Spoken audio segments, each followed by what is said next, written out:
Maybe you clicked out of curiosity. Or maybe, without knowing, you were looking for a quieter place, where words take their time, and silence is part of the story too. I wrote this one gently, threaded with memory, ache, and small discoveries, hoping that somewhere in it you might find a piece of yourself. If that happens, even for just a moment, stay. Listen for as long as it feels right, and if you'd like, leave a sign. Doesn't have to be anything big. Sometimes, a simple "I'm here" changes everything. My husband, Martin, died 8 days ago. Massive stroke, no warning, no goodbyes, just silence where his voice used to be. Tonight was the first dinner since the funeral. Just me, my son Jason, and his wife, Emily. We sat at the same dining table where Martin and I had hosted every Christmas, every birthday, every forgotten Wednesday when life felt too heavy not to eat together. But tonight, everything felt off.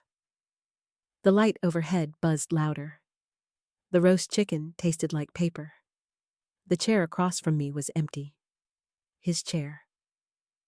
Emily broke the silence first, and her words landed like a blade on bare skin. You know, now that Martin's passed, it might be time to think about what's next. I mean, this house is huge.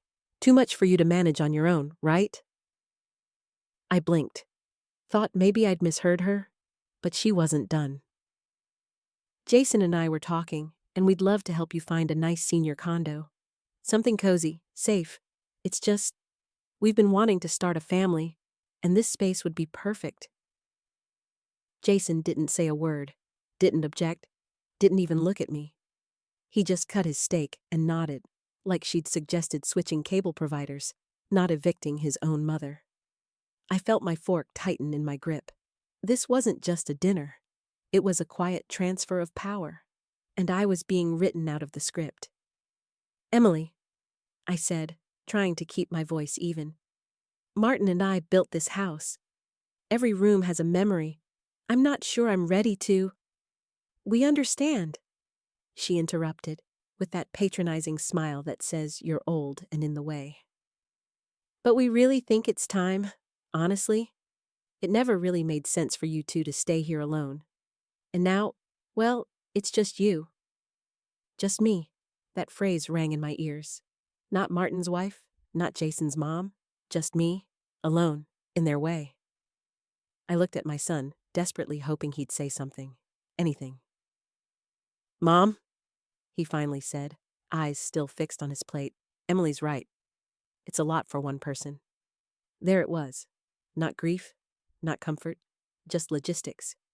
As if Martin's body had barely cooled, and now they were flipping the house like a foreclosed property. I didn't cry. Not in front of them.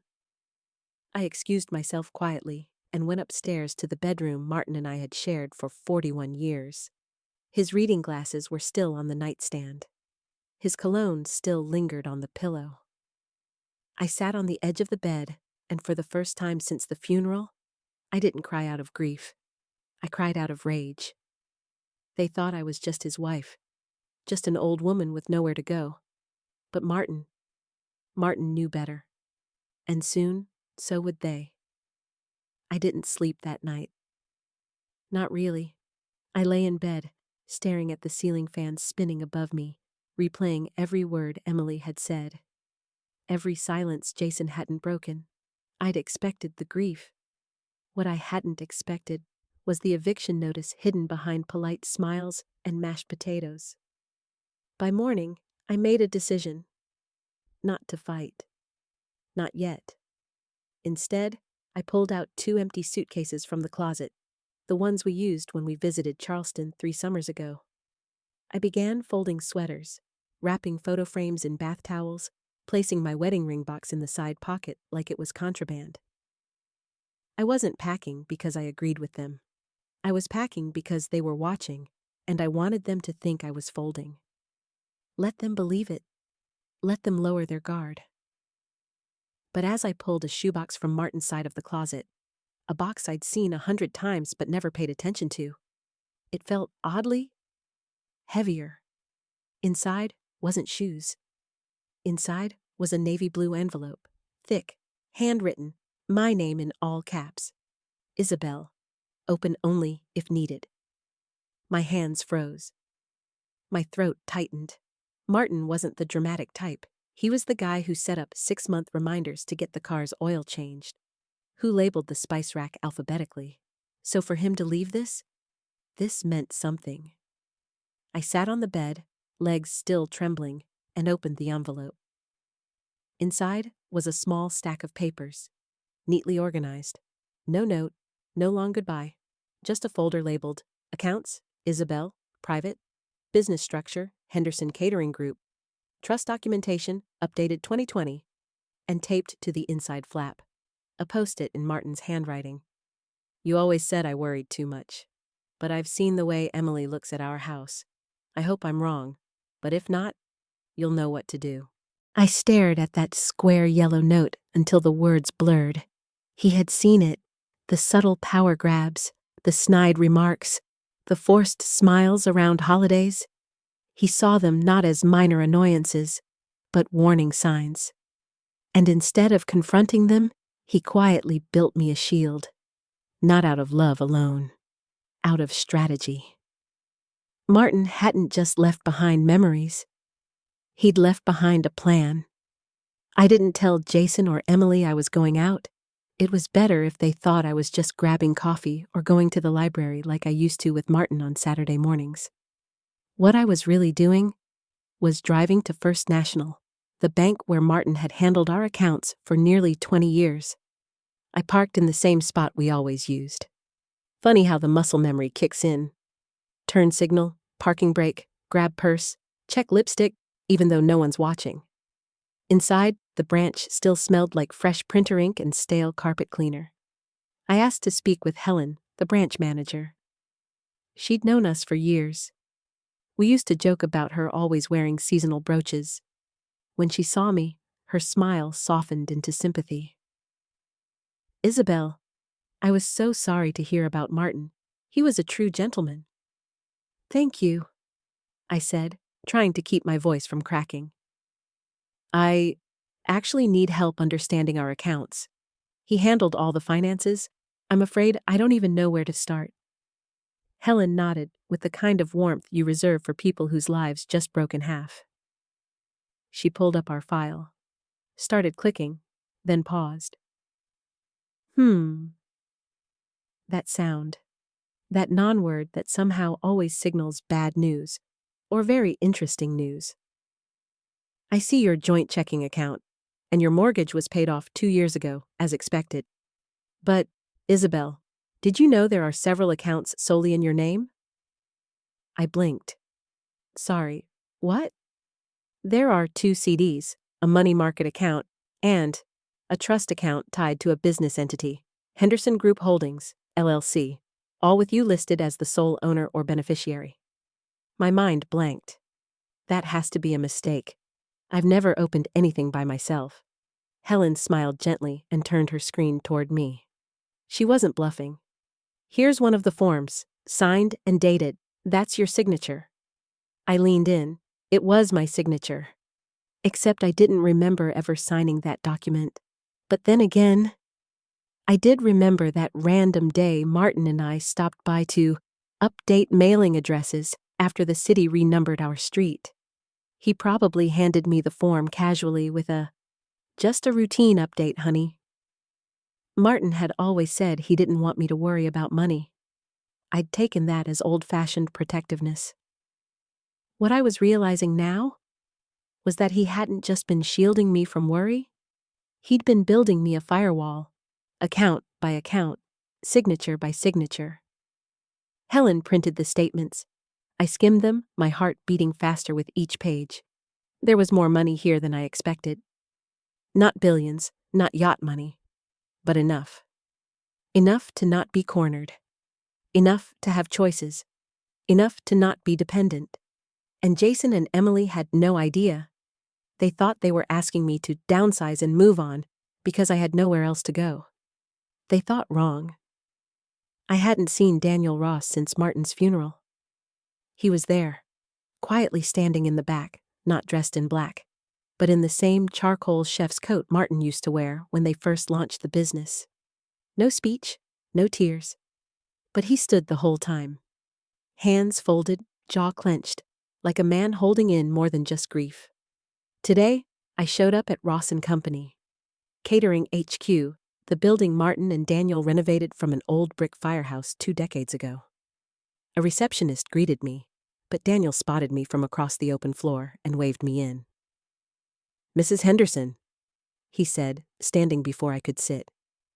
"It's good to see you again. I was hoping you'd come by." I gave a faint smile. "Call me Isabel. I think formality left with Martin." He nodded, eyes softening. Daniel had aged, not in years, but in gravity. He was once the boy genius sous chef who chased food trucks around Chicago for inspiration. Now he ran a premium catering brand serving tech IPOs and political fundraisers. "I'll be honest," I said. "I came to talk business. I was going through some of Martin's files and I found documents with my name on things I didn't even know I had." Daniel didn't look surprised. Instead, he walked to the file cabinet, pulled out a folder, and placed it in front of me without a word. Inside were neatly organized ledgers, legal docs, and a trust agreement titled The Henderson Family Culinary Trust Beneficiary. Isabel A. Henderson. Established March 2020. My pulse skipped. "He never told me," I whispered. "That's because he didn't want you burdened with it," Daniel replied. He leaned back in his chair, hands clasped. "After Jason started pushing for more access, wanting to modernize the brand, and talking about equity and investor takeovers, Martin got protective. He didn't want this company sliced up or sold out. So, what did he do? He quietly restructured the business, transferred ownership of Ross & Company into that trust. The intellectual property, the brand, the real estate, it's all in there. Legally airtight, and you, Isabel, are the sole beneficiary." The room was quiet. My fingers grazed the embossed edge of the trust documents. Daniel continued. "He trusted me to run day-to-day operations, but he made it very clear. If anything happened to him, no decisions go forward without you. Jason doesn't know. Martin never intended for him to run this place. Not because he didn't love him, but because he knew Jason saw the company as a trophy, not a responsibility." My throat tightened. All those years I thought Martin was just shielding me from financial stress. Paying bills, signing forms, saying, "I've got it handled." Turns out, he was laying down chess pieces, anticipating moves I didn't even see coming. He didn't just leave me memories. He left me leverage. "So, what now?" I asked. "That depends on you," Daniel said calmly. "The business is thriving. We have 5 full-time staff, dozens of contractors, and contracts booked out for the next 14 months. You don't have to run it. But you do have to decide who does." I exhaled slowly. The weight of something new filled my chest. Not grief, not loss. Agency. For the first time since Martin died, I felt like the room wasn't spinning anymore. I wasn't just his widow. I was the one holding the pen now. 3 days after my quiet visit to Daniel's office, Jason barged into the company like he owned the place. Literally. He didn't call ahead, didn't ask for a meeting, just walked into the admin area in a tailored blazer, like he was preparing for a Forbes photo shoot. Daniel told me the whole thing later. I wasn't there. I didn't need to be. "Hey, I'm Jason Henderson," he'd said to the front desk girl. "I'm Martin's son, just here to meet with Dan. We're going to be transitioning leadership." Transitioning leadership, that's how he phrased it, as if the company were a family dog that just needed a new leash. Daniel had walked out from his office slowly, calm, measured. "Jason," he greeted, "I wasn't expecting you." "Yeah, well," Jason shrugged. "I figured it was time we talked shop. Dad's gone now, and I assume you've got files and systems to hand over. Probably a few contracts to review." We're gonna need to talk about streamlining staff too. Daniel kept his expression neutral. He's good at that. And what exactly are you taking over, Jason? Jason laughed, as if that was a stupid question. The company, Dan. Ross and Company, my dad built it. I'm his only son. I think that qualifies me. Daniel gestured toward his office. Come in a sec. Once they sat down, Daniel pulled out a single sheet of paper and slid it across the desk.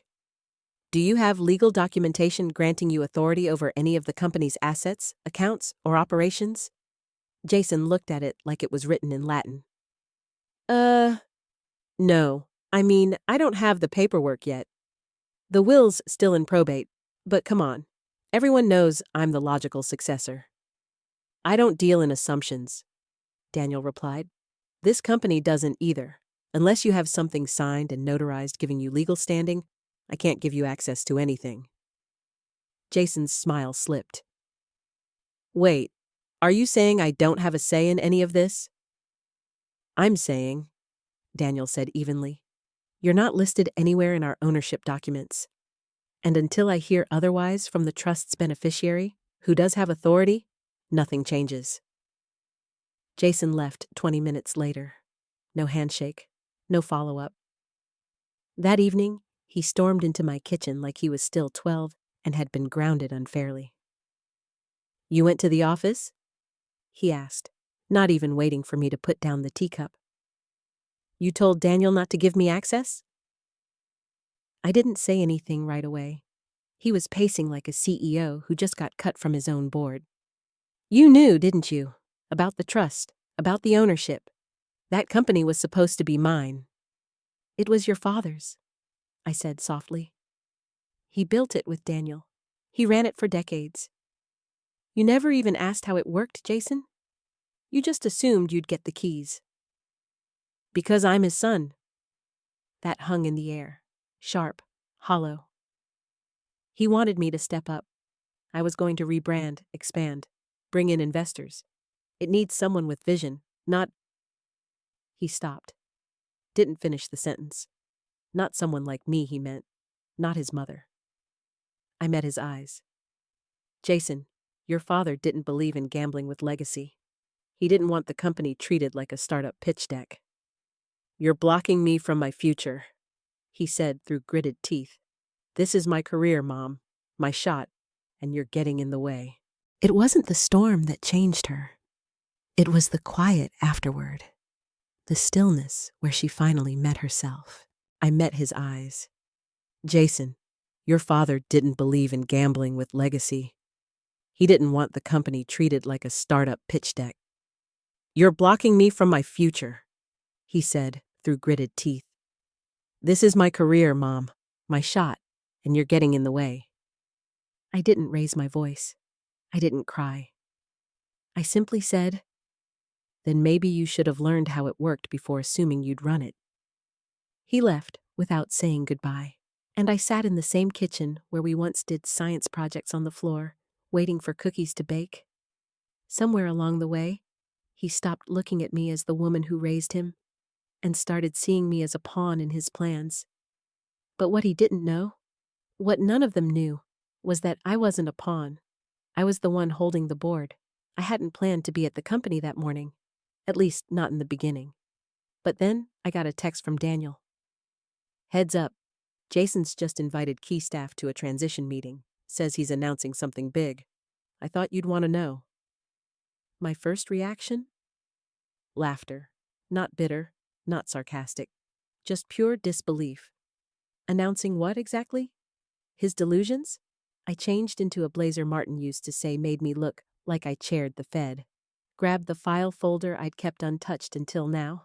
The trust, the operating agreement, and most importantly, Martin's handwritten memo, notarized and time-stamped, naming me as sole beneficiary and decision-maker of Henderson Group Holdings. I arrived 10 minutes early and waited in the hallway just outside the main conference room. Inside, I heard Jason warming up. Thanks for coming, everyone. I know it's been a transitional time, but I'm excited to share the new direction of the company, starting with a fresh leadership vision. That was my cue. I opened the door. calm, poised, and I walked in like I'd never left. You could feel the shift in air pressure. Jason froze. Emily, sitting smugly beside him in a tailored sheath dress, blinked hard. Daniel smiled, just slightly. "Sorry I'm late," I said. "I didn't realize we were holding a shareholder meeting this morning. Strange, since I wasn't notified." Jason stood up, voice already defensive. "Mom, this is more of an internal thing. Staff briefing. I didn't think you needed to." "Oh, I definitely do." I placed the folder on the table and opened it. "Before we get too far into new visions and future plans, I thought it might be useful to clarify a few things about the company's current ownership structure." I pulled out a copy of the trust document and handed it to Daniel, who passed it to the company attorney. "This is the legal trust your father established in 2020.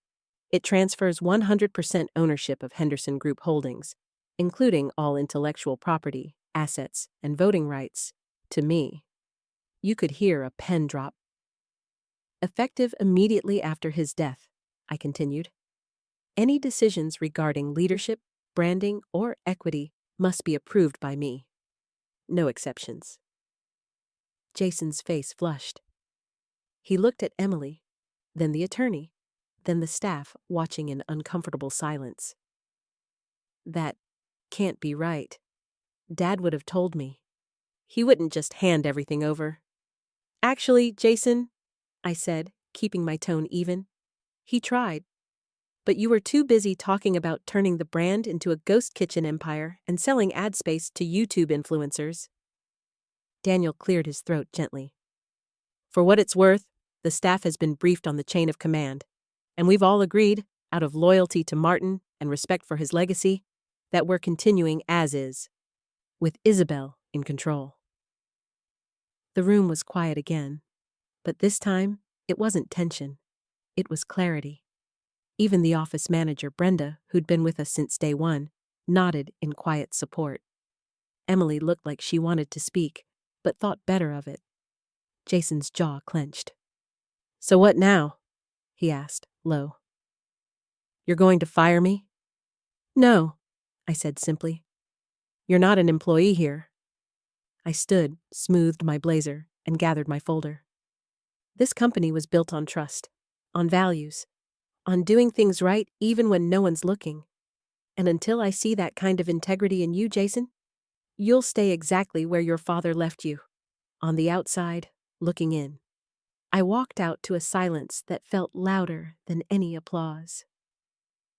That night, back at home, I poured myself a glass of red and stared out the kitchen window. It wasn't just about the company. It was about knowing I hadn't lost everything when Martin died. He hadn't left me unprotected. He'd left me ready. And today, I proved it. Jason thought he could bounce back. The very next morning, after the boardroom debacle, he posted a vague, polished LinkedIn update. "Excited for new opportunities ahead. Sometimes closed doors are just redirections. Legacy. Leadership. Next chapter." He made a few calls. Reached out to his college roommate who'd started an investment firm in Austin. Pitched a new, modern dining experience concept to a venture capitalist he'd once met at a tech conference. Even texted an old girlfriend who ran a wine startup in Napa. But the thing about circles like Jason's? They gossip fast, and they verify faster. By Friday, most of them had heard some version of what really happened. Jason Henderson tried to take over his father's business. Got legally shut down by his own mother. Didn't own a single share. Didn't have so much as an NDA on file. Suddenly, he wasn't the next Henderson anymore. He was that guy who overstepped, assumed too much, and got blindsided in front of a full conference room. The text replies got slower. The Zoom invites dried up. And worst of all, Elisa cracked. "You told me the house would be ours," she snapped one night, loud enough for the whole street to hear. They were living in a rental now, an overpriced townhouse with paper-thin walls and zero charm. Elisa had given up her marketing job 2 years ago to focus on fertility treatments. which mostly meant she believed in Jason's inheritance promise enough to wait it out. Now, the wait was over. You said we'd be set, that you were next in line. You let me quit my job. You turned down 2 other offers because you said we'd own everything. Jason didn't yell. He just stood there, still holding his takeout bag like a man who'd just realized the credit card might bounce. I didn't know, okay? She played me. My mom, she ambushed me. Dad never told me. Maybe because he knew you weren't ready, Elisa hissed. God, Jason, even your own father didn't trust you with the company. Those words landed harder than she meant. Later that night, Jason opened his laptop, stared at his bank balance, and typed, "Bridge Round Investor Pitch Deck Template" into Google. But the truth was already out there. And in the investor world, reputation is currency. And Jason was broke. Meanwhile, I was sitting on my back porch, sipping coffee with oat milk and listening to the birds. Daniel sent me a monthly report showing solid profit margins and a new contract with a high-end wedding venue in Asheville. I didn't celebrate. I didn't gloat. But I slept better than I had in weeks. Martin hadn't just left me something. He'd left Jason's illusions nowhere to land. Let him spiral. Let them both feel what it's like to assume someone else's legacy is already yours to spend. The house felt different after the showdown. Not haunted. Just too quiet. Too big. Too full of memories that now felt like someone else's. I walked past the formal dining room where Jason once had his 3rd birthday, frosting in his ears. Past the living room where Martin had fallen asleep reading Bon Appetit, glasses tilted, lamp still on.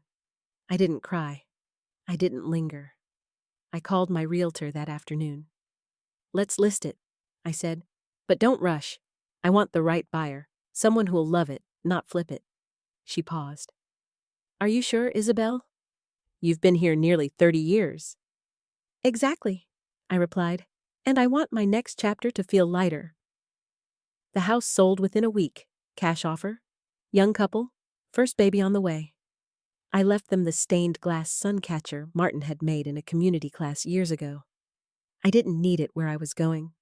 I didn't retire. Not even close. Instead, I downsized the company's footprint, not out of spite, but out of strategy.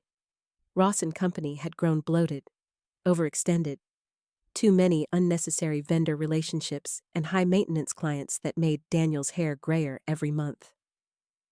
So I closed the flagship space, signed a lease on a renovated warehouse in a walkable arts district, rebranded quietly as Salt plus Sage, a name Martin and I once joked about using if we ever started over from scratch. I kept the core team: Daniel, Brenda from accounting, Leo, our pastry savant, offered everyone a fair share of equity in the new LLC.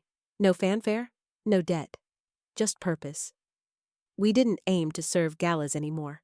We served stories, small weddings, intimate supper clubs, legacy dinners for families whose grandparents brought recipes over on boats and buses and dreams. It wasn't about empire. It was about intention. Jason heard about the relaunch from a friend. I knew because he emailed me a single line. "Congrats on Salt and Sage. Hope it brings you peace." I didn't reply.